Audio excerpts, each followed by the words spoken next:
Good morning po. So marami sa atin nagtanong na, no? Maaaring nagtanong na tayo kung para saan ba tayo. May mga teenager tayo ngayon, mga bagong sibol, may mga ilang taon pa lang sa Panginoon at nagtatanong tayo, no? Lord, para saan ba talaga ako sa church? Para saan ba talaga yung buhay ko? Actually, marami na ako nakausap na kahit Christians, no? Ang sinasabi nila is parang hindi nila alam kung parang wala na silang saysay sa buhay kahit Kristiyano sila. At parang gusto na nilang kunin sila ni Lord. Meron bang ganun dito? Kahit Christian na gusto na nilang kunin na sila ni Lord kasi parang wala na silang, parang feel na wala ng kwenta mabuhay dito. Parang ang iba alam nila kung ano yung direksyon nila, pero may mga ilan sa atin ang naliligaw pa rin. Minsan natatanong natin kung may silbi pa ba tayo sa mundo. Dahil parang wala naman na, no? At sa panahon natin ngayon, maraming tao ang busy, pero hindi fulfilled. No? Sino po, yung katabi mo kaya, busy kaya siya? Yes daw. Nilaglag, no? No, busy sa trabaho, busy sa negosyo, busy sa mga relasyon, social media, busy sa ministry. Pero pag tinanong mo naman, no, kahit busy sila, pag tinanong mo sila, ano yung purpose, ba't ka busy? No, minsan mapapaisip sila kung bakit nga ba. Meron pong isang kasabihan, at ang sabi po ng isang kasabihan is, the two most important days in your life are the day you were born and the day you discover why. So dalawang bagay daw po ang importante. Yung araw na pinanganak ka, which is hindi mo makakalimutan. At ang pinakapangalawang importante raw sa buhay ng tao is na madiskubre mo bakit ka nga pinanganak. Kung tatanungin mo yung katabi mo, tatanungin mo siya, bakit ka pinanganak? Bakit ka pa pinanganak? Di ba? Maraming tao ho ang pinanganak hindi na buhay. Ikaw pinanganak ka, buhay ka. So there must be a reason. Actually, hindi naman po totoo na wala kang purpose eh. At hindi totoo na hindi mo alam yung purpose. Kasi when we say purpose, we are answering the question, why? Bakit? So kahit anong gawin mo, kahit na sabi nating, bakit ka nag-aaral? May sagot ka eh.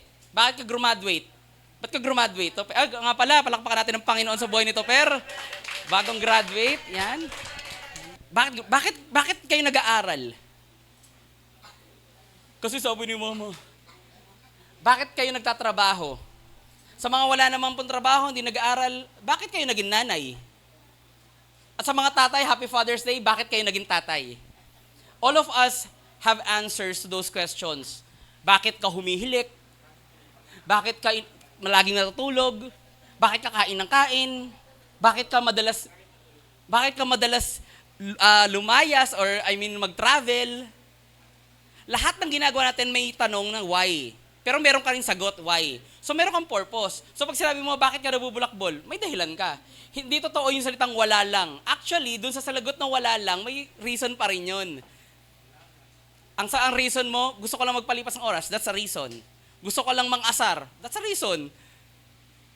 Lahat ng ginagawa natin, whether you like it or not, whether we admit it or not, meron pong rason tayo.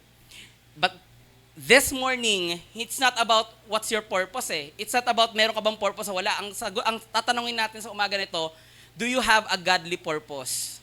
Kasi lahat sa atin, lagi tayong may sagot sa tanong na bakit. Meron tayong dahilan sa ginagawa natin. Pero ang dahilan ba natin is of godly purpose? Patungkol ba sa plano ng Diyos yung ating pong mga dahilan sa buhay at sa mga bagay ho na ginagawa natin? Sa kasabihan na yan, may mas malalim pang sinasabi po ang Bible. Hindi lang natin kailangan malaman kung bakit tayo nabubuhay. Kailangan nating malaman kung bakit tayo ginawa ng Diyos. Because remember this, mga kapatid, success without purpose is still failure. Kahit successful ka sa buhay, pag hindi mo alam kung bakit ka naging successful, para saan yung success mo, you're still a failure. Pwede kang may pera pero walang purpose. Pwede kang sikat pero wala kang godly purpose. Pwede kang nasa ministry pero hindi mo pa rin nauunawaan yung godly purpose na meron ka. Maraming gustong mag-serve. Maraming gustong maglingkod sa Panginoon. Good sa man yun. But if you don't understand your godly purpose in serving in the ministry, baliwala po yun. At today, we will learn from a young man na feeling niya, unqualified siya, insecure at afraid. Ang pangalan po na pag-uusapan natin ay si Jeremiah. Si Prophet Jeremiah. At sa pamamagitan po ng babasahin natin sa kanyang istorya, matutuklasan natin kung paano nadidiscover yung godly purpose ng buhay. Maaring matagal ka na sa church or maaring kailangan ma-remind sa iyo ulit ngayon sa umaga na ito, bakit ka nga ba narito at para saan yung buhay mo bilang isang Kristiyano. Nung first Sunday, kailangan natin more of God's presence. We need more of God's presence para mapagpatuloy. Second Sunday, we need more. Yung presence ni Lord ang magdadala sa atin sa mas malalim na biyaya.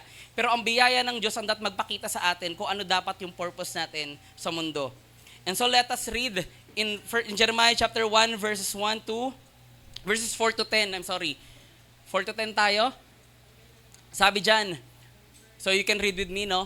The word of the Lord came to me, saying, before I formed you in the womb, I knew you. Before you were born, I set you apart.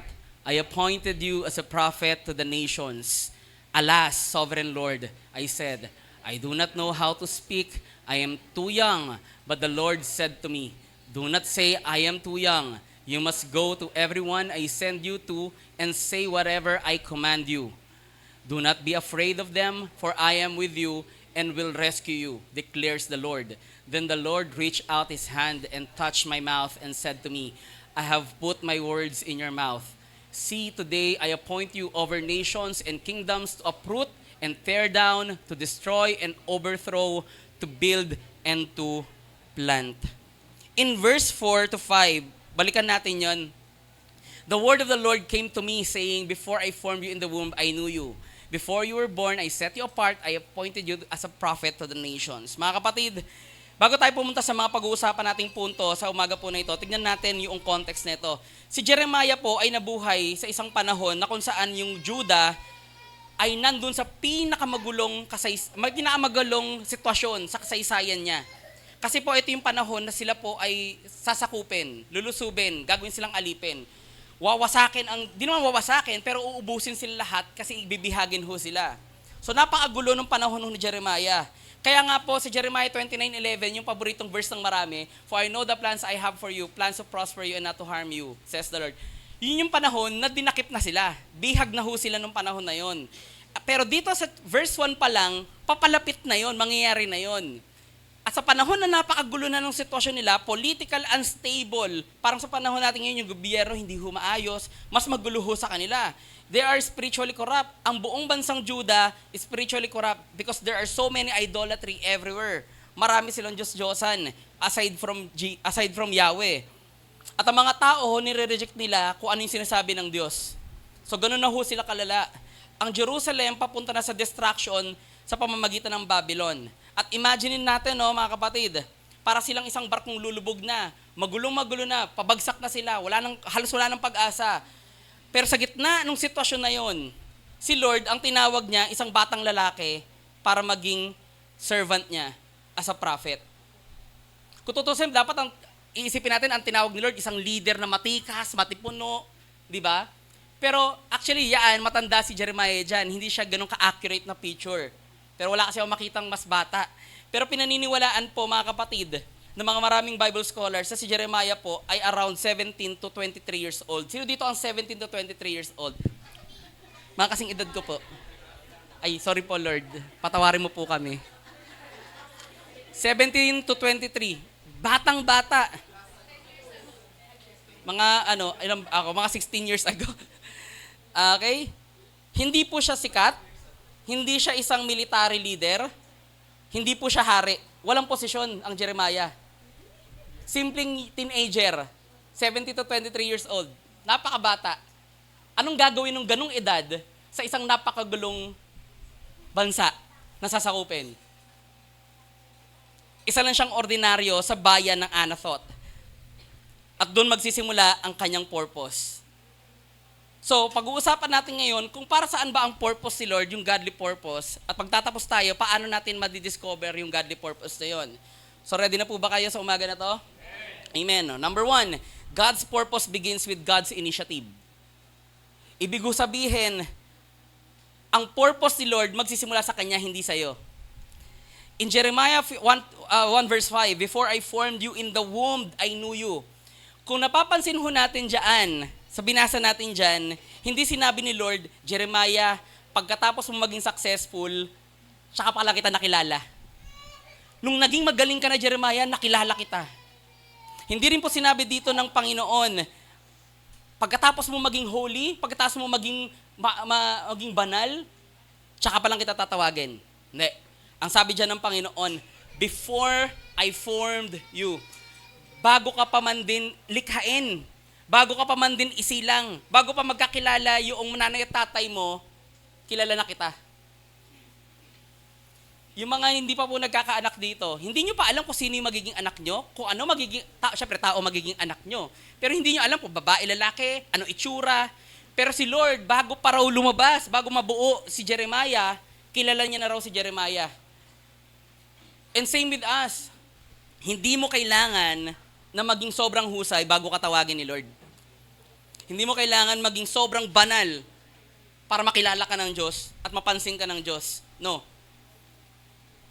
Yung Hebrew word dito na formed, before I formed you, yan po ay salitang usual na ginagamit ho ng mga Hebreo kapag ang pinag-uusapan nila ay clay. So, nakapunta na po ba kayo ng Ilocos? Kami, sa family nakapunta kami Ilocos. Sa Ilocos, di ba meron kayong ganito, gagawin na ganito, yung maghuhulma kayo ng clay, di ba po? And ikaw, bago mo hulmahin yung clay, yung mga professional potters, bago nila hawakan yung clay, basain yung clay, alam na nila kung anong itsura yung gagawin nila.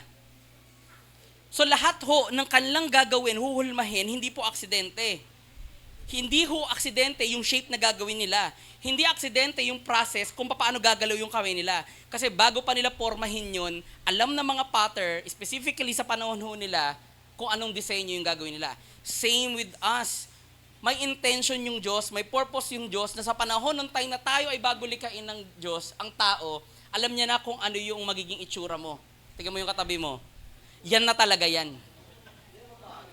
Hindi na po. Yan na po talaga yan. Kilala ka na ng Diyos, alam na ng Diyos kung ano ka magiging bago ka pa lumabas sa mundo. Hindi ka aksidente, at hindi ka produkto ng pagkakataon lang. Hindi ka isang random event sa buong universe. Ikaw ay intentional na nilikha ng Diyos. And that's why our question is, bakit ka nilikha ng Diyos? Kung intentional ng Diyos na gawin ka, intentional ang Diyos na pagtagbuin yung magulang mo, ipanganak ka ng nanay mo, lumaki ka ngayon, nabuhay ka, intentional yon, bakit ka ginawa ng Diyos? Have you asked that question? Especially to the teenagers. Natanong mo na ba yun sa buhay mo? Bakit nga ba kasi ako nabuhay? Ba't pa ako ginawa ng magulang ko? Ba't sila magulang ko? Bakit ako nabubuhay hanggang ngayon? There is an intentional purpose. Psalm 139, pinatunayan ito ni David. For you created my inmost being. Ang sabi niya kay Lord sa kanyang pananalangin. You knit me together in my mother's womb. I praise you because I am fearfully and wonderfully made. Your works are wonderful, I know that full well. Ang yabang din ni David, no? Parang nakita niya yung sarili niya sa salamin, ganda ng nilikha mo, Lord. Humble, no? Talagang lahat ng ginawa mo, Lord, napakaganda, no? Nakita niya yung sarili niya. Maraming tao, pag nakita yung salamin, I am fearful. Fearful lang. But no, you are fearfully and wonderful made. Ang salitang knit, sabi niya, you knit me. You knit my inmost being. Yan po ay salitang ginagamit ng mga master cutter. Wow! Hindi mo nanonood nun, nakikita ko lang. Mga mananahe, mga nagsusulse, nagtatahe. Lahat po ng ginagawa nila na detalye sa isang tela, intentional po. Katulad ng mga architect, bago pa nila matayo yung building, may blueprint na. Hindi sila magtatayo ng building, tsaka pala isipin, magtatayo na ang pundasyon, ano kaya magiging itsura? Hindi po sila ganun. Meron na silang plano bago pa nila itayo at gawin. Ganon din po ang Diyos. Bago ko pa isilang, meron ng blueprint si Lord. Alam po ba ninyo, na pakita mo yung picture dyan ng cell, nak. Alam po ba ninyo, na sa average human body ng isang tao, meron pong approximately 37 million cells. Yan po ay cell. Okay? Kung mga nag-aaral, no, sa estudyante, alam niyo yung cell yan.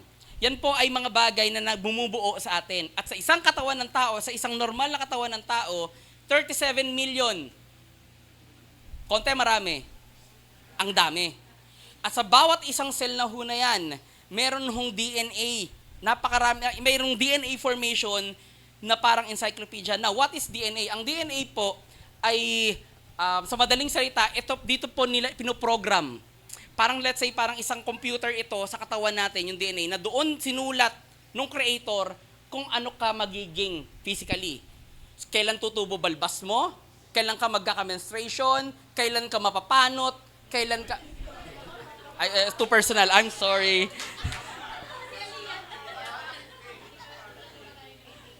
Kailan tutubo ang ngipin mo?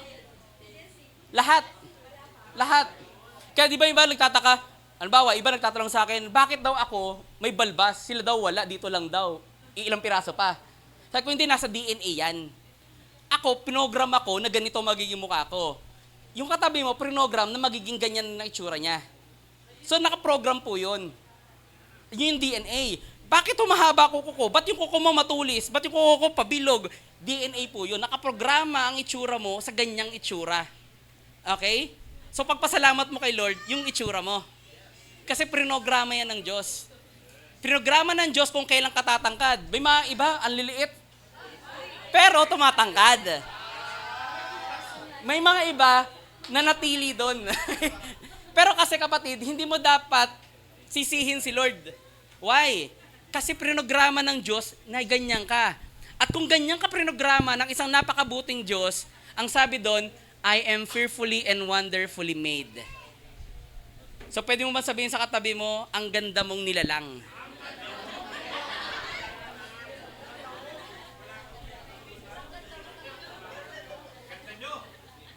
Okay, magbulahan ho tayo dito. So isinulat sa ating DNA ang lahat ng impormasyon. So para tayong isang malaking encyclopedia. So napakalabo ng mga tao na nagsasabing ang tao ay aksidente lang na nabuhay. Na na-form mula sa hayop, mula sa bakterya. Napaka-imposible po nun talaga. Mas madaling maniwala na ang isang printing press ay sumabog at nakabuo siya ng libro. Mas madaling paniwalaan yun kaysa sabihin na aksidente lang ang lahat ng creation sa mundo. You're not a mistake at hindi na surprise ang Diyos nung pinanganak ka.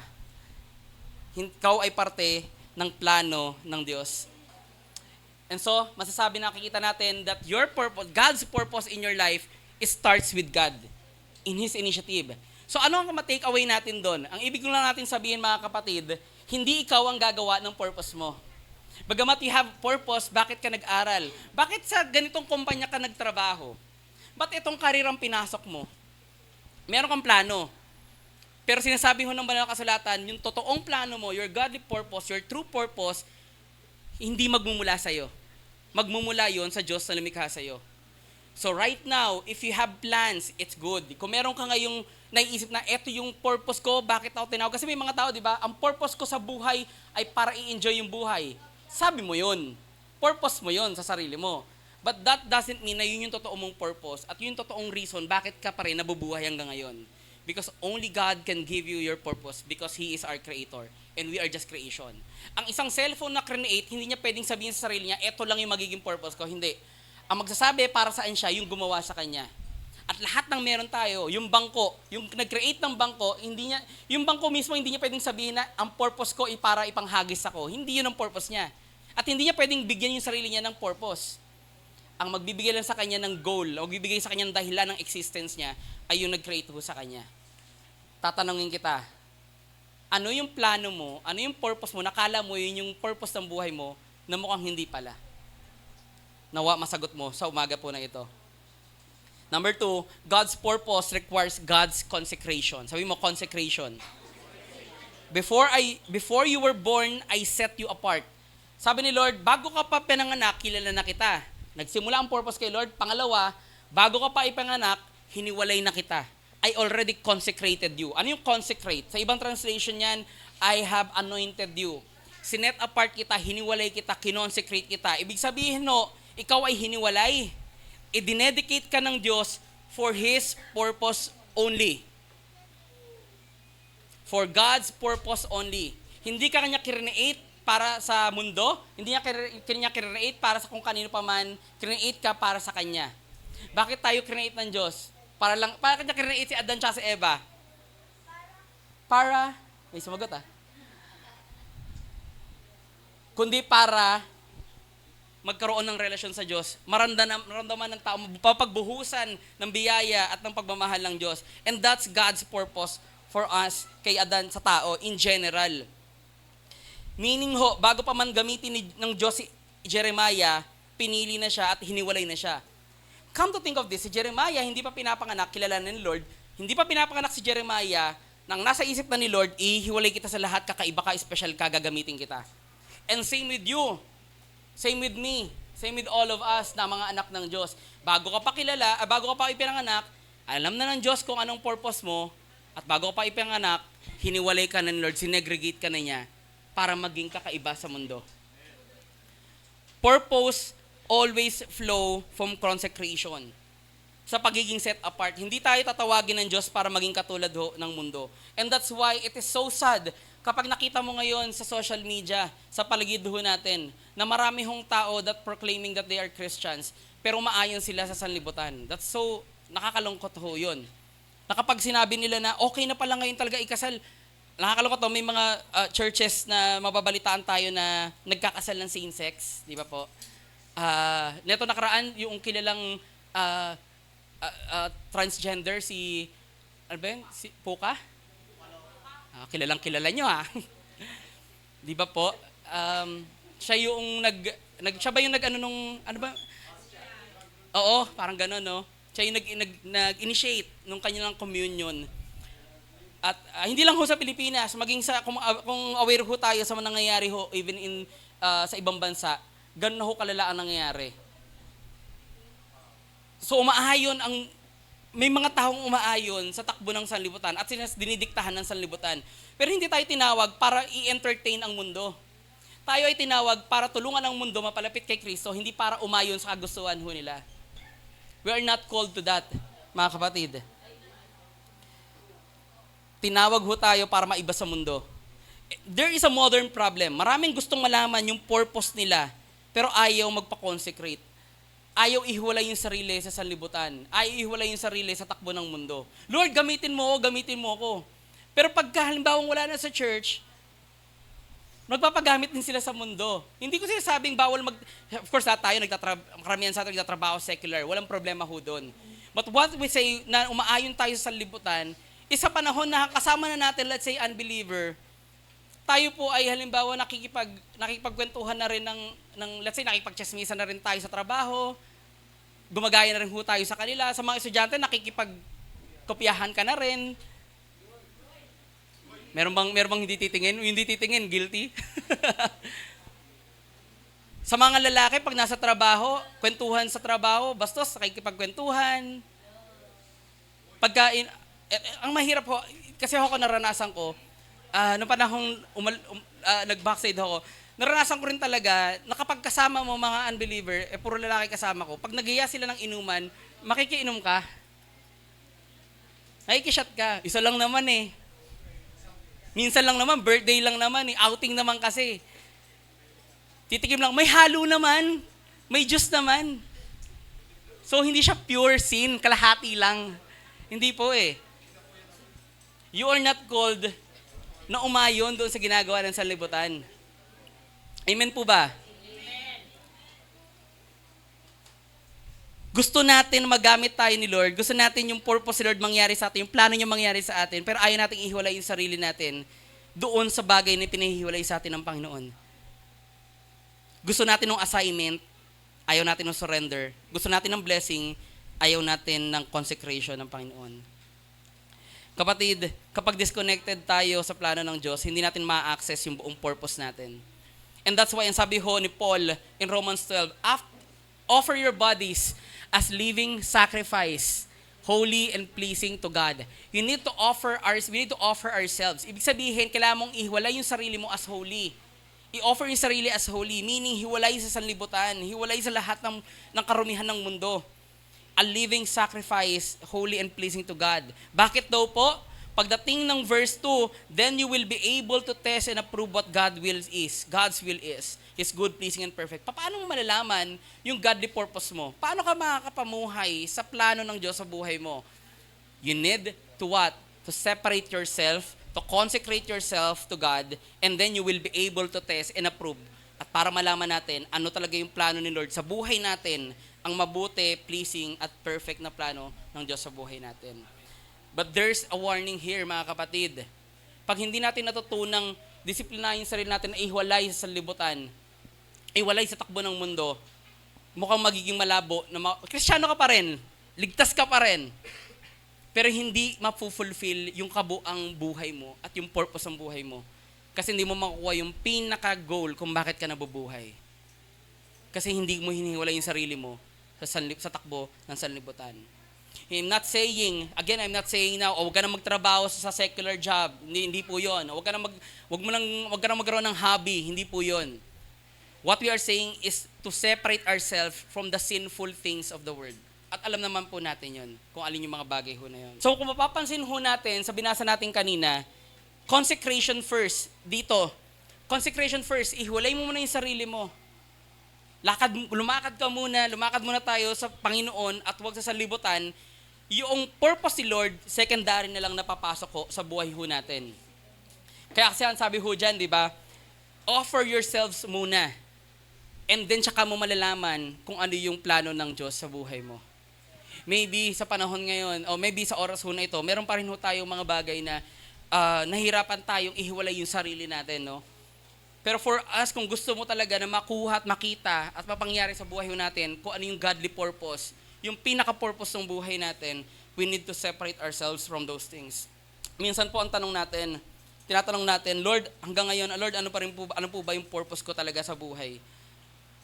Ang tanong ng Diyos sa atin sa umaga na to, handa ka bang magpasakop? Are you willing to separate yourself? Are you willing to obey and separate yourself? To be set apart? Willing ka po ba, kapatid? Remember, purpose is not first discovered by information. Ang purpose is discovered through transformation. Hindi dahil nalaman natin ang mga bagay na to, okay na, malalaman ko na yung godly purpose ko. Hindi po. Mangyayari lang yung purpose na yun sa pagbabago natin ng bawat isa. Tagal mo ng ganyan eh. Ilang beses ka nang napabulit-ulit. Nangyayari po yun. But as long as nagsusumikap ang bawat isa na magpasakop sa Panginoon at unti-unti nababago ho tayo, yung purpose hindi humalayo, kapatid. There will always be transformation. Nakakatakot pag wala nang magta-transform sa'yo. Pero lahat po tayo, transformers. Dapat may nababago. Kahit pa unti-unti, kahit mabagal, as long as meron. Number 3, God's purpose often feels bigger than you. Ang purpose ni Lord ay mas malaki sa'yo. Ulitin ko, ang purpose ni Lord sa atin, ang godly purpose ng buhay natin ay mas malaki sa atin. Jeremiah 1:6, ang sabi ni Lord kay Jeremiah, Alas, Sovereign Lord, I said, sabi ni Jeremiah, I do not know how to speak, I am too young. Ang unang reaction ni Jeremiah sa lahat ng sinabi ni Lord, Jeremiah, kilala kita, alam ko kung ano plano ko sa'yo. Ganda. At ang sabi ni Jeremiah sa kanya, Alas, Lord, hindi ko alam paano magsalita, bata pa po ko. Ang unang reaction ni Jeremiah, excited ba siya? Hindi. Nagkaroon ba siya ng confidence? Hindi rin po. Anong response si Jeremiah? Excuses. At yung salita ho dyan na I am too young, bata pa ako. Parang ho niya sinasabi, Lord, bata pa ako, wala akong experience, hindi po ako qualified. Sounds familiar. Tama po. Lord, hindi pa ako graduate, graduate na. Lord, mahirap lang po kami. Lord, mahiyain po kasi ako. Kwento ko lang, no? Hindi ko pa pangalanan. meron akong in-encourage neto nakaraan. Sabi ko doon sa mga kapatid, sabi ko, tara, tayo, kamayan natin sila. At ang sabi nung mga kapatiran na yun, in-invite ko lang na kamayan yung bawat isa. Ang sabi niya itong mga kapatiran, sabi niya, nahihiya po kami. Mga inverter eh. Nahihiya po kami. At yun yung mostly dahilan natin. Nahihiya po kami, bata pa kami. Lord, babae po kasi ako, di ko kaya. Lord, matanda na po ako. At Lord, wala po akong talent. And this is the reality, mga kapatid. Ang bawat isang tao ay tinawag ng Diyos sa Bible, lahat sila nakaramdam na hindi sila enough. Si Moses, ang dahilan niya kay Lord? Lord, bulol ako. O talho ako. Ang sabi si Gideon naman, duwag, takot. Lord, Pwede po ba gawa ka ng miracle para makita kung totoo ka? Tinatawag mo ko? Si David, bata pa, sobrang bata. Si Pedro, sobrang impulsive, sobrang matapang naman. Si Pablo, napakaraming weaknesses si Pablo. Lahat ho ng man of God ay merong pakiramdam sa kanila na kulang sila, enough sila. So tanongin kita, nung tinawag ka ni Lord, feeling mo ba confident ka na, kayang-kaya ko yun? I don't think so. Lahat ho tayo nakaramdam na hindi tayo enough sa calling ng Panginoon. Sa mga teacher ho dito, ano ba, Irene, Sister Eva, Ma'am Tilet, si Toperian, kapag, nung sa unang sabak nyo sa klase, ang feeling nyo ba sobrang qualified kayo na magturo? Kahit ako ho, nung nag-OJT ako, hindi. Kahit nung panahon na kayo po ay nagsipagtrabaho sa mga trabaho nyo, unang araw nyo, feeling nyo ba kayang-kaya nyo? Hindi ho. Feeling nyo hindi kayo ganun ka-qualified. Feeling nyo magkakamali kayo. Pero nakakatuwa no, sa mga teacher, kahit na ganun sila katakot sa unang sabak sa klase, pero pagkalipas ng maraming taon, marami silang taong namomold ng mga estudyante na hindi na namamalayan. Hindi nakasalalay sa nararamdaman mo yung success at yung calling ni Lord. Hindi nakasalalay sa kung anong tingin mo sa sarili mo, kung anong kayang gawin ni Lord sa buhay mo. The moment na yung purpose niya mangyari sa buhay mo. Hindi ito, ang effectivity natin sa buhay ay hindi magsisimula sa confidence sa sarili. Pero ito po ay magsisimula sa confidence natin sa Diyos sa tumawag po sa atin. And let me remind you mga kapatid, kapag ang calling ni Lord sa buhay mo ay hindi nagbigay ng takot sa iyo, kahit katiting, baka yung plano na yun, sarili mo lang. Ulitin ko, if God's plan, God's calling in your life doesn't scare you even a little. Halimbawa, tinawag ka ni Lord, tinawag ka niya bilang mag-preach. Tinawag ka ni Lord mag-preach. Pag hindi ka nakaramdam ng kahit konting katiting na takot o kaba, mukhang ikaw lang ang may gusto nun at hindi si Lord. Kapag feeling mo tinawag ka ni Lord to a certain ministry, to a certain, let's say, tinawag ka ni Lord mag-business. Lord, tinatawag mo ako mag-business. Pag feeling mo confident ka, malaki ang malaki ang porsyento na hindi yun calling ni Lord, plano mo lang yun. Kasi kayang-kaya mo. Kasi ang confidence mo na sa sarili mo. But God's calling, God's purpose is bigger than us. Why? Bakit ganun, Lord? Bakit kailangan laki sa amin? Parang sa ganun matuto tayo, dumepende na yung calling niya, siya lang rin ang makakagawa sa buhay natin. If God's calling in your life at masasabi mo, kayang-kaya mo talaga, mukhang hindi yun ang calling ni Lord. Mukhang yun po ay kuliling lang natin. Because God's purpose in your life is bigger. So kapag halimbawa sinabihan ka, alam mo kapatid, magtayo ka ng cell group sa ganito, Lord, di ko kaya, ang laki-laki niyan. Then that's God's calling in your life. Pag sinabihan ka ng Panginoon na, okay, ang calling mo this time, mag-stay ka at magpatuloy ka sa paglilingkod. Di ko kaya. That's God's calling in life kasi hindi mo kaya. Kapag ang calling sa'yo, pag feeling mo ang calling sa'yo ni Lord, galingan mo sa pag-aaral na sa ganun makita ng lahat na meron kang Diyos. At pag feeling mo hindi mo kaya yon, mukhang yun yung calling mo. Mukhang yun ang gustong ipagawa sa'yo ng Panginoon. Pag hindi mo kaya. Kasi pag kaya mo, baka ikaw lang yun. Baka naiisip mo lang yun. At ikaw lang ang may gusto na mangyari ang mga bagay na yun, mga kapatid. Pero magsisimula ang plano ng Diyos sa Kanya. At siya lang rin ang magpapatupad at magtatapos ang plano niya. Walang tayo. Sabi mo sa tabi mo, walang tayo. Instrument lang tayo. Because most of the time, we thought, pag tumatagal-tagal tayo, akala natin tayo talaga eh. Hindi eh. Instrument lang talaga eh. Instrument lang talaga.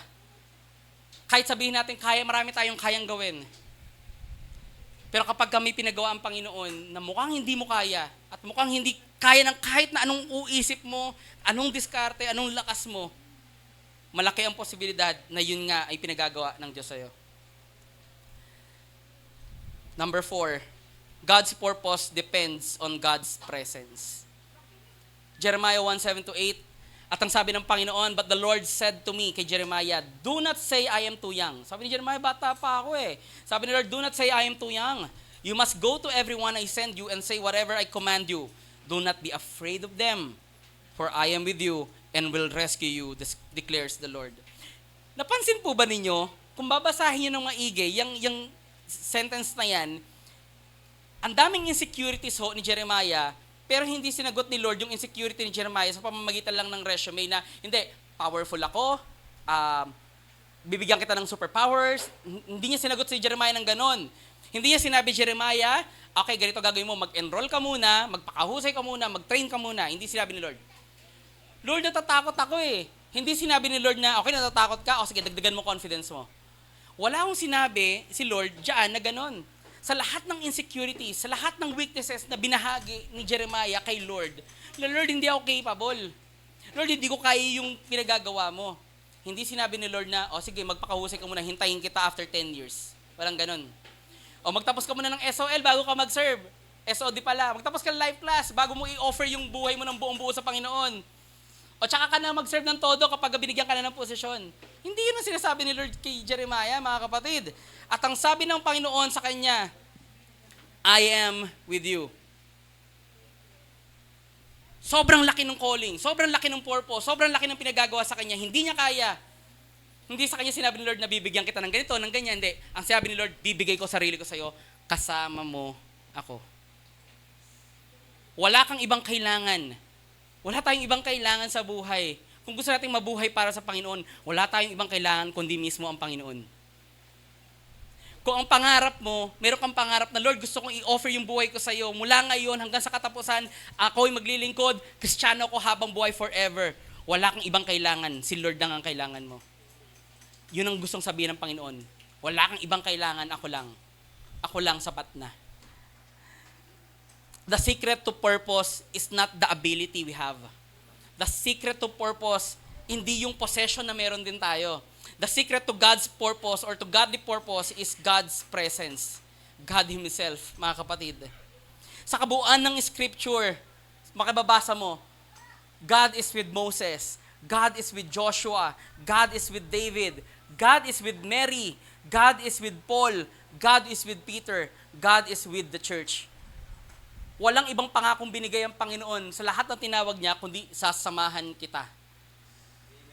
Lahat sila magsasabi, di namin kaya. Si Moses sabi, Lord, di ko kaya, utal ako. Sabi ni Lord, samahan kita.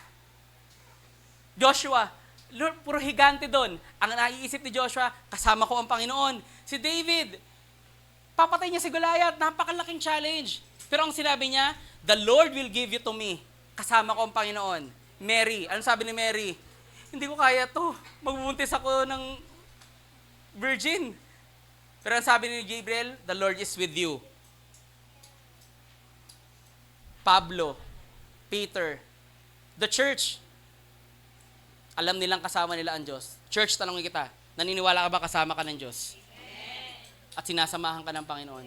Then if so, mga kapatid, for us to be able to reach our godly purpose, okay lang yung may purpose ka eh. May pangarap kasi ako, pastor, sa pamilya ko. May pangarap kasi ako sa anak ko. May pangarap ako sa napakarami ba, sa karir ko.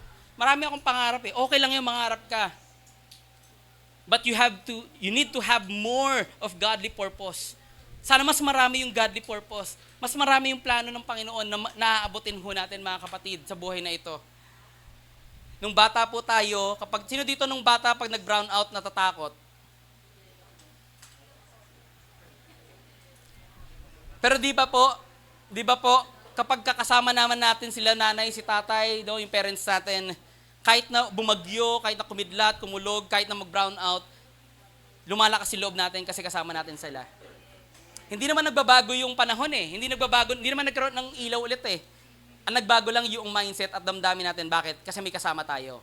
Same with us. Hindi magbabago yung problema. Nandyan yun, darating at darating, pabigat ng pabigat, minsan magaan. May mga pagsubok sa buhay. May lungkot, may pain. Hindi mo mawala yun. Pero lahat yun baliwala kasi alam mo kung sino yung kasama mo.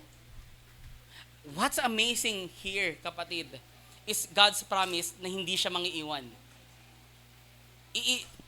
Ang gobyerno, iniiwan tayo ng gobyerno ngayon. Ang kumpanya, naalala ko yung sabi, yung bago ako mag-apply sa bangko, may bilin sa akin nung si Papo eh. Ang sabi niya, wag mong mamahalin yung kumpanya. Tama? Wag mong mamahalin yung kumpanya. Mahalin mo yung trabaho, wag mong mamahalin yung kumpanya. Tanong niyo sa akin, bakit? Tanong niyo sa kanya.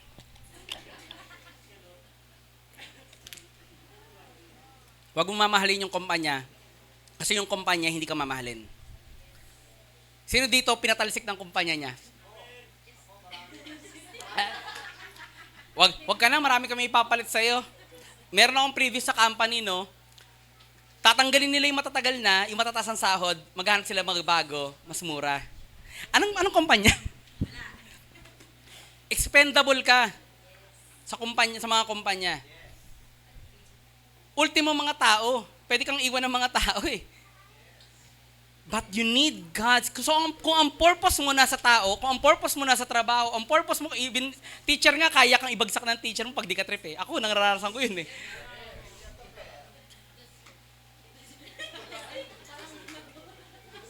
Anong gusto nating sabihin dito, sino yung pinaparinggan nyo? Ang gusto nating sabihin dito, mga kapatid, is that kung ang purpose mo ay nakabaling sa iba, para sa iba, at para din sa'yo, ultimo sarili mo, iniiwan mo na nga sarili mo eh. Magfe-fail ka, madidisappoint ka. But if your purpose comes from God, siya lang yung magsasabi na yung purpose ko sa'yo, mangyayari kasi hindi kita iiwan. Kasi kasama kita at kasama mo ko. Kaya that's why in the Great Commission, the Lord said, this is the Great Commission. Kaya sinabi ni Lord na great, kasi napakalaki. Hindi siya ganun kadali, hindi siya simple.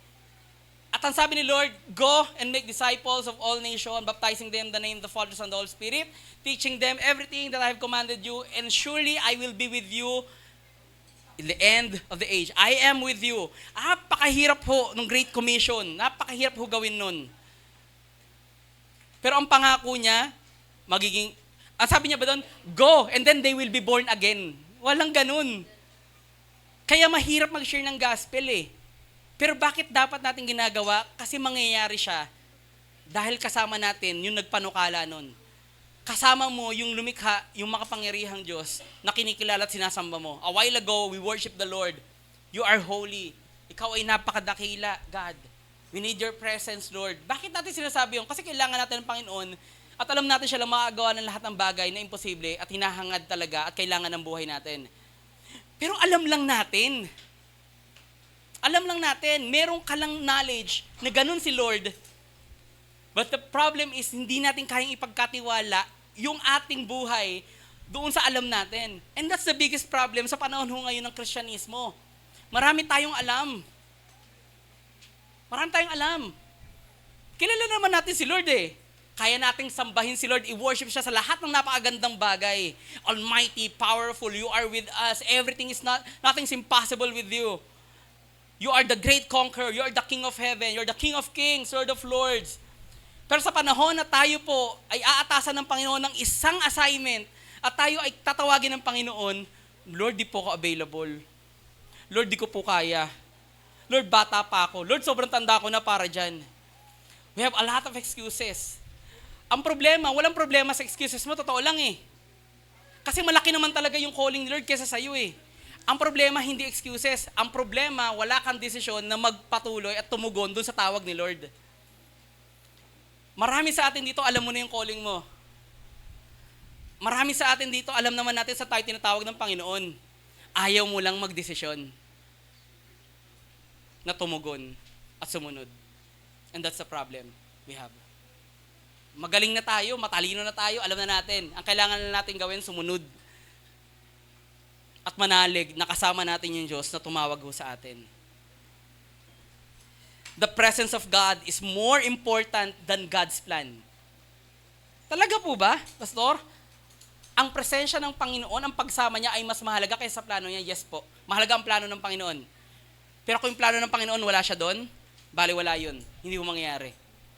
And that's why, ang sabi ho ni Moses, nung sila po ay pupunta sa isang lugar, Lord, kung hindi mo kami sasamahan doon, plano mo naman, Lord eh, pumunta kami doon. Pero kung hindi mo kami sasamahan, hindi na lang kami pupunta. Kasi baliwala na alam ko yung plano mo nang hindi kita kasama doon. Galingan mo sa trabaho, galingan mo sa pag-aaral, galingan mo sa pagiging nanay, galingan mo sa buhay. Pero kapatid, sabihin ko sa iyo, kahit anong galing mo, pag hindi mo kasama ang Panginoon, baliwala. Your success will be a failure if God is not with you. Anything that we can possess in life. Sabi ni Pablo, lahat ng achievements, lahat ng success, lahat ng meron ako, lahat ng naabot ko, tinuring kong basura. Makamtan ko lamang ang pinakamalaking biyaya, ang pinakamalaking regalo, ang pinakamalaking kayamanan. Yon ang makilala at lumakad sa Panginoong Hesus. And hopefully mga kapatid, yun din po ang maging purpose natin sa buhay. When you have God's presence, He can guide the plan He has for you. Number 5, God's purpose is for impact and not for comfort. Sabihin mo, impact. Yan ho ang pag-uusapan next week. Sabihin mo, comfort. Kasi po, malalaman natin, this is God's purpose for us. Pero kung malaman mo yon, okay na. Hindi pa po. Yung purpose na yon, that magkaroon ng impact. At ang purpose ng Panginoon sa atin ay magkaroon tayo ng impact. Ano yung impact? Tingnan mo katabi mo. Hindi ko kayo pinatingin sa kanila para mag-joke ng impacto, hindi po. Ano, predictable. Kung bakit po pinatignan ko kayo sa kanila, is para matanong yung sarili nyo, meron ba akong impact dun sa tao? May impluwensya ba akong maganda sa tao? Meron ba siyang impluwensya sa akin? Is it godly? Sa paligid ko, may influence ba ako na maayos? Because ang purpose ni Lord sa atin is to have an impact. Tayo po ay kinatawan, ambassadors, tayo po ay representative ni Lord dito. Ano man ang ating gawin, ano man ang ating sabihin, ano man ang ating way ng pamumuhay, meron po yung epekto sa mga tao sa paligid natin. And that's why we need to, kailangan natin yung mga naunang principle ng God's purpose. Maging dependent kay Lord. Kailangan natin kasama si Lord kasi yung buhay na to may magiging impact, either godly or not. Sabi ni Lord kay Jeremiah, "Then the Lord reached out His hand and touched my mouth and said to me," hinawakan ni Lord yung bibig ni Jeremiah, and sabi ni Lord, "I have put my words in your mouth. See, today I appoint you over nations and kingdoms." Ang tindi ng calling kay Jeremiah, "I appoint you over nations and kingdoms to uproot, to tear down, to destroy and overthrow, to build and to plant." Imagine, isang teenager, isang batang lalaki, mula sa isang hindi kilalang bayan ng Anathoth, pero gagamitin ng Panginoon para maimpluwensyahan ang buong bansa. Actually, hindi lang to sa bansa, kasi diyan sabi niya, kingdoms and nations. Binigyan ho ni God si Jeremiah ng 6 na ministry. Ano yung 6 na ministry na calling ni Jeremiah? Next slide. To root out, bumunot, to tear down, mangwasak, to destroy, mangwasak, tear down, magpabagsak pala, to overthrow, magtapon, to build, and to plant. Sa dami ng calling ni Lord, ng purpose ni Lord sa kanya, 2 lang ang positive. Tinawag kita para mangwasak. Tinawag kita para magpabagsak. Tinawag kita. Sa panahon ngayon, pag yun ang naisip natin, Lord, yun ang calling ko, magpabagsak. Ang calling ko, Lord, mangwasak. Bakit ganun? Kahit ako nagtaka, bakit ganun? Ipinapakita ho nito na hindi lahat sa paningin natin magiging positibo ang calling ni Lord. Because godly purpose is not for comfort. Godly purpose is not comfort-driven. It is kingdom-driven. Maari kaya nga sabi ng Isaiah, ang plano ng Lord mas mataas sa plano natin. Ang kanyang thoughts ay higher than our thoughts. His ways are higher than our ways. Hindi natin mauunawaan ng buo. At hindi natin kailangan totally maunawaan, Lord, bakit ito yung gusto mong ipagawa sa akin? Bakit ito yung plano mo sa akin? The moment na ma-realize mo, okay, malaki to. Hindi ako to, Lord, depende ako sa iyo. Lord, mukhang ito ay for godly influence. Lord, hindi ko kaya. Lord, mukhang sigurado ako, ito yung calling mo sa akin. Ito yung purpose na pinagagawa mo sa akin. It's not for your comfort. It's for His purpose. Whether naiintindihan natin o hindi, ang importante, alam natin, naiintindihan natin, sigurado tayo, purpose mo to, Lord. Warning, hindi siya para maging komportable ang buhay mo. Pumunta akong church para ma-bless, para ma-uplift ako. Kasi hindi ka tinawag ni Lord sa comfort. Tinawag ka niya sa langit. Hindi ka niya tinawag sa comfort, tinawag ka ng Panginoon sa krus. And if now, hindi pa rin ho natin nauunawaan that our calling is towards the cross, then mukhang hindi si Jesus ang sinusundan natin. Mukhang ibang Kristo. Dahil yung Kristong sinusundan mo, ito ang pinuntahan. And every disciple, ang sabi ng Panginoong Hesus sa Biblia, you should come after me, carry your cross, follow me. Kailangan mo to. Papunta to sa cross. And cross is not comfortable. Hindi sinasabi ng Panginoon na hindi kanya pagpapalain, walang sinasabi ang scripture, walang sinasabi dito na hindi ka i-bless, hindi ka magiging masaya, hindi ka magkakaroon ng happy life, hindi sinasabi yon. Ang sinasabi lang na ang goal ni Lord sa buhay mo ay hindi magkaroon ng komportableng buhay. Ngayon, kung magkakaroon ka ng isang comfortable life, praise the Lord, masaya po kami. Walang masama po doon. Pero hindi po yun ang end point ng purpose mo sa mundo. Maganda kung magiging comfortable yung buhay mo nang nagagawa mo at nagawa natin yung purpose ng Panginoon. But God's purpose is not comfort-driven. Paano malalaman kung nangyayari sa buhay mo yung purpose ni Lord? One is that it is kingdom-driven. Pag ito ay patungkol sa pagpapalawak ng kaharian, ng impluwensya, ng kaharian ng Panginoon. Paano yun? Let's say you are a student, no, estudyante. Tasan kami ng estudyante nung nag-aaral. Estudyante kayo. Okay, estudyante kayo. Ang goal, ang calling, nararamdaman nyo, ang purpose ni Lord sa inyo, or let's say hindi nyo pa maintindihan yung purpose ni Lord sa inyo, ito gawin nyo. Galingan nyo mag-aral. Sabihin nyo sa mga estudyante, galingan nyo mag-aral. Okay. Pastor, kasi kuya, hindi ko pa kasi nag-guess ko ano yung purpose ni Lord sa akin. Ito, mabilis sa salita, galingan mo mag-aral. Hindi mo gagalingan lang basta magkaroon ng mataas sa grades or whatsoever, ha? Basta galingan mo mag-aral. At kapag sa panahon na meron sa inyong lumapit at na-bless sa inyo, humahanga sa inyo, pwede mong i-share si Jesus Christ. Ang galing mo, no? Ang taas ng grades mo, hindi ka nangongopya.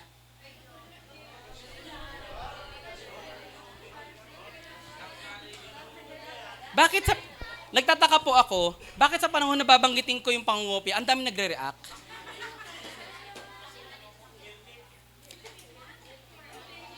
Kapag ka nakita ng mga kaklase mo, ang galing mo, pero hindi ka nangongopya, may something sa'yo.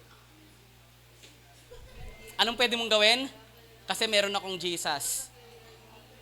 Kasi tinuruan kami na wag mangopya. Tinuruan kami na kasama namin si Lord. Mag-aral lang kami ng maigi, si Lord na bahala sa grades namin. Basta mag-aral kami ng maigi. Kasi kasama namin ng Diyos. Hindi namin kailangan ng pangopya, hindi namin kailangan gumawa ng masama para pumasa. And then you are already expanding God's influence. Sa trabaho, huwag ka matulog.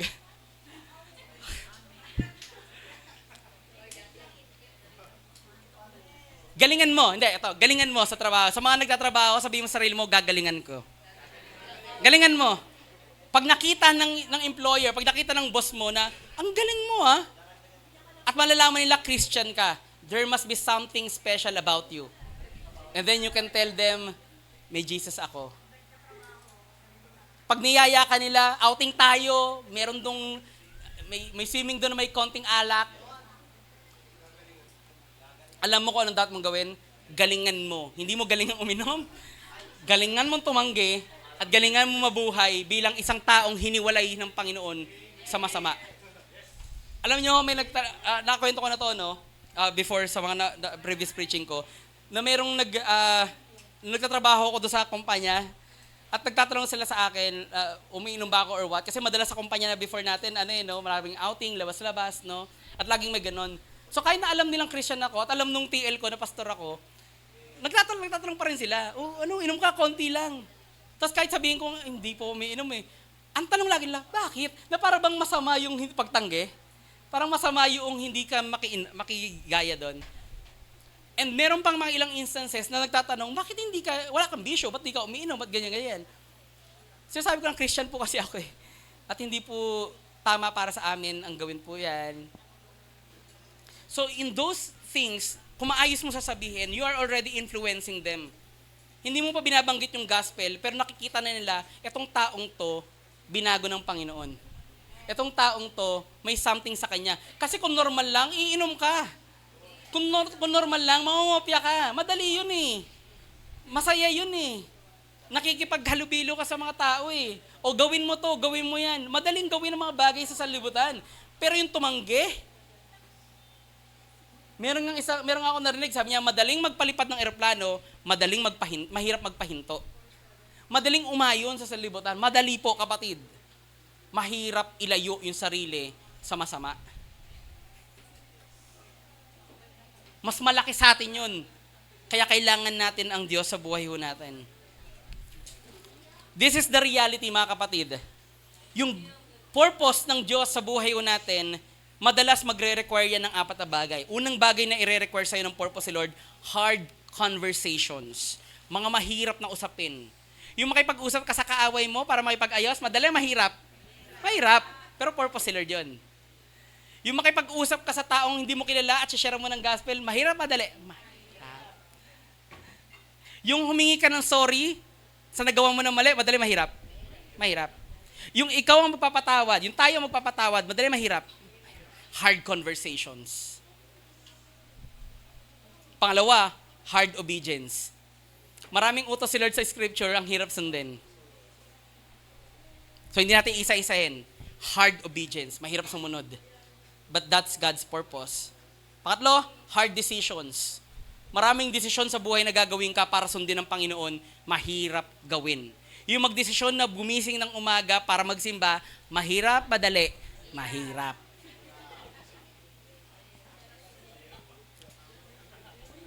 Yung magsakripisyo ka, financially, sa oras mo, sa Panginoon, mahirap. Magdidesisyon ka, mag-decide ka na mamuhay ng maayos sa Panginoon, mahirap. But those are some of the requirement ng Panginoon sa kanyang godly purpose. Pang-apat, hard sacrifices. Kung yung pagsunod, kung pakikipag-usap at desisyon mahirap na, lalong-lalo na ang sacrifices. Mahirap po. Kaya maraming OFW, di ba, umaalis sa comfort zone nila. Namimiss nila yung pamilya nila, namimiss nila yung mga iba't ibang events sa buhay ng pamilya nila. Pero ginagawa nila yung why? Because of a greater purpose. Mas malaki yung purpose. Kung yung mga simpleng tao nga na gano'n, gumagawa sa kanilang mamahal sa buhay for greater purpose, how much more sa kingdom ni Lord? And Jesus is the ultimate example po nito. Ang pinakamalaki at pinakadakilang example ng godly purpose ay walang iba kundi ang ating Panginoong Jesus. Bakit? Siya po ay hindi lang nabuhay para maging komportable. Nakita niyo ba si Jesus naging komportable? Hindi. Nabuhay siya para to pa rin yung misyon ng Diyos. Luke 19:10, for the Son of Man came to seek and to save that which was lost. Ginawa ng Panginoon ang kanyang purpose, ang kanyang mission, ang calling niya sa mundo. Kung ikaw ay Kristiyano at naiintindihan mo ng pagiging Kristiyano ay ang pagsunod sa Panginoon, kapatid, sumunod ka sa Panginoon na ginawa yung purpose niya, ginawa yung mission niya, at ginawa yung pagkakatawag sa kanya, yung calling niya. And that is to save which was lost. Si Lord lang ang magsasabi sa iyo, ano purpose mo. Tanging ang scripture ang magsasabi sa iyo para saan ka tinawag ng Panginoon. If you are a Christian, follow your Lord. Sundin mo yung Panginoon na sinunod niya yung kanyang mission sa buhay. Hindi ka create ng Diyos para lang mag-consume. Create ka para mag-contribute. Sabihin mo nga, contribute. May tinatawag na Christian consumerism. Ibig sabihin po, mga consumer yung Kristiyano. Aatin ng church, makikinig ng Word of God, tatanggap ng blessing. Pero walang kino-contribute sa kaharian ng Panginoon. Hindi nag-contribute para mapalawak. Kasi hindi ako makapasok sa ministry.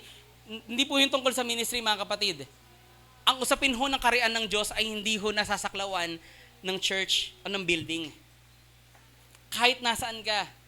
Again, if you're a student, kahit nanay at tatay ka, kahit wala kang trabaho, kahit nasa bahay ka at nasaan ka man, kapatid, you have a purpose for God's kingdom.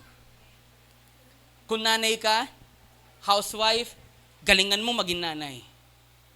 Kung tatay ka, sa mga Happy Father's Day po ulit, galingan nyo pa po lalo maging tatay. Mauhusay po kayong mga magulang, mas galingan po ninyo sa mga anak ninyo. Nang sa ganun, ma-impluwensyahan ninyo sila na silang din ay makilala ang Panginoong Hesus sa buhay ho nila. Dito po ako magtatapos. Paano natin madidiscover ang purpose ni Lord o ang godly purpose sa buhay natin? Marami itong godly purpose Marami naman ito Everything that God says in the scripture, those are all godly purpose. But how are we going to discover it? Paano natin malalakaran ng mga bagay nito? Number 1, seek God of purpose before seeking your purpose. Hindi mo pinagdadamot ni Lord na magplano ka para sa future mo, sa family mo. Hindi mo nagdadamot ang Panginoon. But seek the God of purpose first. Matthew 6:33. Sinasabi ho dito, marami kang pangangailangan. Pero unahin mo na isik ang kaharian ng Diyos at ang kanyang katwiran. And all these things shall be added unto you. Marami kang kailangan, kapatid. Marami tayong pangailangan sa buhay. At hindi pagdadamot ng Panginoon yun. But in everything, in all of those needs, unahin mo ang kaharian ng Diyos at ang kanyang katwiran. Unahin mo ang Diyos sa buhay mo. Because He is the God of purpose. Tsaka daw lahat ng ito, lahat ng pangarap mo, o lahat ng hinahangad ng puso mo na nasa kalooban ng Panginoon, maibibigay niya sa iyo, lahat ng pangangailangan mo. Minsan purpose po ang madalas sa hanapin natin sa buhay. Pero ang unang dapat nating hanapin ay ang Diyos na nagbibigay nito. Because purpose is found in our relationship with God. Ang purpose po ay primarily, hindi po siya destination. Nakala natin, pag naabot ko na ito, yun na yung purpose ko. Hindi po siya destination. Ito po ay resulta ng paglakad natin sa ating Panginoong Diyos. Si Jeremiah po, ang ating propeta na pinag-uusapan, hindi niya po na-receive yung buong detalye ng plano ng Diyos sa buhay niya. Hindi sinabi sa kanya na enkwentro niya muna ang Diyos na tumawag sa kanya, tsaka niya nalaman yung purpose. Kapatid, in our lives, ang sabi ng psalmist, delight yourself also in the Lord, and He shall give you all the desires of your heart. The more na tayo po ang natutuwa sa atin ng Panginoon, the more that we spend and to seek Him. Yung puso natin, kasi ito yung nangyayari po, di ba? Minsan ang hirap palitan yung gusto natin at ipalit yung gusto ni Lord. And that's the reality. Kasi yung gusto natin talaga. Tama po. Ang hirap ipalit nun, tanggalin mo yun, tapos ipalit mo yung gusto ni Lord. Pero meron ho ditong way na binibigay ang Scripture. Ang bigay ng Scripture, delight yourself in the Lord. Ibig sabihin, hindi sabihin magpabibo ka kay Lord, Hindi po yun. Kailangan kontento ka sa Panginoon. Kailangan masaya ang buhay mo sa Panginoon. At nakikita ka ng Panginoon at natutuwa sa iyo si Lord. Nang sa ganun, the moment, every time that we seek God, the moment, every time na tayo po ay nagkakaroon ng contentment sa Panginoon, na ang lahat ng buhay, siya ang kailangan natin, lahat daw ng kanyang plano, yun daw po ang mag-a-align sa plano natin. Meaning to say, He will give you the desires of your heart. Hindi niya sinasabi dito na kung may mali tayong pagkakaunawa at ang kala natin na pag ginalingan natin, natuwa si Lord sa atin, kung ano yung laman ng puso natin, bibigay ni Lord. Hindi po yan yun. Ang gusto kong sabihin yan, pag natuwa sa'yo si Lord, papalitan niya yung gusto mo, ipapalit niya yung perfectong gusto niya. Tatanungin kita, perfecto ba yung gusto mo? Perfecto kaya yung plano mo? Perfecto kaya yung pangarap mo? Hindi. Sabi ng Romans kanina, God's plan and purpose and will is good, pleasing, and perfect. At ang gusto ni Lord, palitan yung purpose natin na imperfect, ugly, at kulang-kulang, at palitan niya ng puro, puno, at perfecto at napakaganda. And that's God's plan, God's purpose for our lives. Pero mahirap po yun kapag hindi natin hanapin ang Panginoon. If our contentment ay wala sa Panginoon, pag ang contentment mo nasa ministry, hindi yun kay Lord. Pag ang contentment natin, halimbawa sa pagpapala na dumarating, hindi po contentment yun. It's not about, hindi yun delighting kay God. What's delighting kay God means, kontento ka kay Lord. Siya yung kailangan mo. Para ng iba. Pwede mo bang paalalahanan yung katabi mo, kailangan mo si Lord. The more we delight in God, the more our hearts become aligned sa kanyang purpose. Number 2, surrender what you want. Sabi mo, surrender. Meron kang gusto, bitawan mo. Romans 12, 1-2. Therefore, I urge you, brothers and sisters, in view of God's mercy, to offer your bodies as a living sacrifice, holy and pleasing to God. Isuko mo yung sarili mo. Sabi doon, this is your true and proper worship. Do not conform to the pattern of this world, but be transformed by the renewing of your mind. After ng lahat ng ito, then you will approve and test and approve what God's will is. Good, pleasing, and perfect will. Pansinin mo yung order nung sinabi ni Paul dito. Sacrifice first. Yung God's will second na lang. Sacrifice first. Mag-offer ka muna. I-surrender mo muna yung sarili mo sa Panginoon bago mo malaman yung plano ng Diyos sa buhay mo. Maraming humananampalataya gusto ng mga gustong i-reveal sa kanila, gusto ng revelation. Maraming believers gustong malaman yung plano ng Diyos, pero hindi naman willing magsuko ng buhay. Hindi willing isuko yung sarili sa Panginoon. But God reveals His will Kanino binababa ni Lord yung kalooban niya? Sa mga taong handang magsuko ng sarili. Sa mga taong isinurrender yung buhay sa Panginoon. Minsan, alam na natin yung purpose, ayaw lang natin. Sinurrender mo yung sarili mo, nalaman mo yung purpose, Lord, sasabihin mo kay Lord, ay Lord, wag na lang pala. Kasi mukhang hindi ko gusto, ayaw lang natin. Proverbs 3, sabi dito ng mga ngaral, trust in the Lord with all your heart and lean not on your all understanding. In all your ways, sabi mo, in all your ways, submit to Him. Sa lahat daw ng paraan natin, sa lahat ng ating kaparaanan, diskarte, at iniisip, isuko daw natin sa Panginoon. Anong reward? He will make your path straight. Tayo, pag nagplano, bako-bako, liko-liko, kung saan tayo pupunta. Pero sabi ni Lord, isuko mo sa akin lahat ng plano mo, lahat ng kaparaanan mo. Ako magtutuwid ng daan mo. Ako magdadala sa iyo sa kung gusto mong pagdalahan sa iyo. God directs surrendered people. Number 3, be faithful where you are. Ang sabi ng Panginoon, whoever can be trusted with little can also be trusted with much. Ang napagkakatiwalaan sa maliit, mapagkakatiwalaan sa malaki. Si David, na-discover niya yung purpose niya nung panahon na faithful siya sa pagpapastol. Si Elisha, nakuha niya yung calling niya sa Panginoon nung faithful siyang nagfa-farm. Si Peter nakuha niya yung calling niya sa Panginoon nung time na faithful siya sa pangingisda. Kaya po ang sabi ni Paul, whatever you do, work it at with all your heart as working for the Lord, not for human masters. Galingan mo. Bakit mo kailangan galingan? Para sa Panginoon. Kasi the moment, kung bakit ka nilagay, kung nasaan ka ngayon, gusto ni Lord makita tayo, mga kapatid, na maging faithful tayo sa anumang ginagawa natin. Trabahador ka, magulang ka, anak ka, o ano pa man ang ginagawa mo sa buhay, galingan mo, be faithful, kasi diyan ka nilagay ng Panginoon. At saka mo makikita ano ang plano ng Panginoon sa buhay mo. Walang aksidente. Baka akala mo aksidente, bakit ka nandun sa trabaho na yon? Bakit ka naging napunta sa pamilya na yan?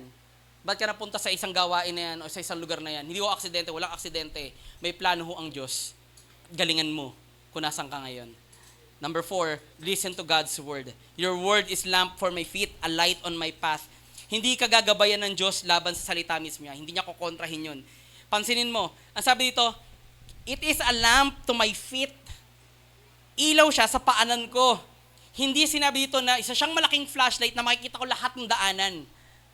Yung plano ng Diyos, hindi mo makikita yung kabuuan hanggang dulo. Madalas, ipinapakita ng Panginoon yung kanyang plano one step at a time. Kailangan mo maging faithful sa umpisa. Then next step, then next step, then next step. Atat lang po tayo, gusto natin makita yung dulo. Hindi ho ganun ang Panginoon. Gusto niya magtiwala ka every step of the way. Ang sabi nga ho ni Charles Spurgeon, faith is not seeing the whole staircase. Hindi yung makikita mo yung buong hagdan, kundi makikita mo yung step at a time, kada hakbang mo. Sabi ni Pablo, all scripture is God-breathed, useful for teaching, rebuking, correcting, and training in righteousness, so that lahat tayo ay ma-equip to do good work. Ang salita ng Panginoon daw ay hiningahan, may buhay. Para saan? Para ma-inspire ka lang? Hindi po. Para daw tayo ay mapalakas, ma-equip para gumawa ng mabuti. Si Jeremiah, ang calling po niya nagsimula in verse 4, the word of the Lord came to me. Una niyang na-receive, hindi yung calling. Hindi plano ni Lord ang una niya na-receive. Ang una niya na-receive, yung sinabi ng Diyos sa kanya. Kung bihira kang makinig sa salita ng Diyos, kapatid, may hirapan kang marinig ang direksyon ng Diyos sa buhay mo. Number 5, the last one, start serving. Sabi mo, maglingkod. 1 Peter 4:10, each of you, ang bawat isa raw sa atin, should use whatever gift you have received to serve others as faithful stewards of God's grace in its various forms. Maraming purpose ang nadidiscover habang naglilingkod. Hindi habang naghihintay, hindi habang nag-overthink, kundi habang naglilingkod. And that's why sabi ho ng mga ngaral, whoever watches the wind will not plant, whoever looks at the clouds will not reap. Kung lagi ka lang nakatingin at naghihintay sa ulap, at naghihintay sa hangin, walang mangyayari. Sabi mo sa atin mo, walang mangyayari kung tulala ka palagi. Maraming Kristiyano tulala lang. Naghihintay lang lagi. In other words, if you're just waiting for perfect conditions, hindi ka magsisimula. Maraming Kristiyano ganito, Lord, kapag nangyari na to, Lord, pag nangyari na, tsaka na ako magsaserve, tsaka ako naggagawin ito, tsaka ako gagawin yung pangako ko sa'yo, tsaka na mangyayari yung purpose mo sa akin kapag nangyari lahat ito. You have a lot of conditions. Ang dami nating kondisyon. Lord, kapag malaki na yung church, Lord, pag marami na kami, Lord, kapag kami enough budget na. Pag hinintay mo yung perfect condition, wala akong mangyayari. At hindi mo magagawa yung plano ng Diyos sa buhay mo. Pagka okay na si pastor, kapag bati na kami ni ganito, kapag yung church is medyo malaki na, kapag yung stage ay mataas na, pati yung stage pinagdiskatahan. Lord, kapag marami na akong pera, Lord, pag graduate na ako, Lord, kapag naramdaman ko on fire ako, ang dami mong kondisyon. Napakarami. Ang kailangan mo lang ang Panginoon. Hindi mo kailangan ng kondisyon. Kailangan mo Panginoon. Si Pedro ho, na-discover niya yung kanyang apostolic calling nung sumunod siya sa Panginoon. At lahat ho ng man of God, na-discover yung calling nila nung time na sumusunod sila sa Panginoon. Ang mga disipulo, natutunan nilang magministeryo habang ginagawa nila yung ministeryo. Let me conclude this, mga kapatid. Ang istorya ho ni Jeremiah ay nagtuturo sa atin ng 6 na bagay. That God knew you. Kilala ka ng Diyos. Hinulma ka ng Diyos. Hiniwalay ka ng Diyos. Tinawag ka ng Diyos. Kasama mo ang Diyos. At gusto kang gamitin ng Diyos. Pwede mo bang tapikin yung katabi mo at sabihin sa kanya, gusto kang gamitin ng Diyos?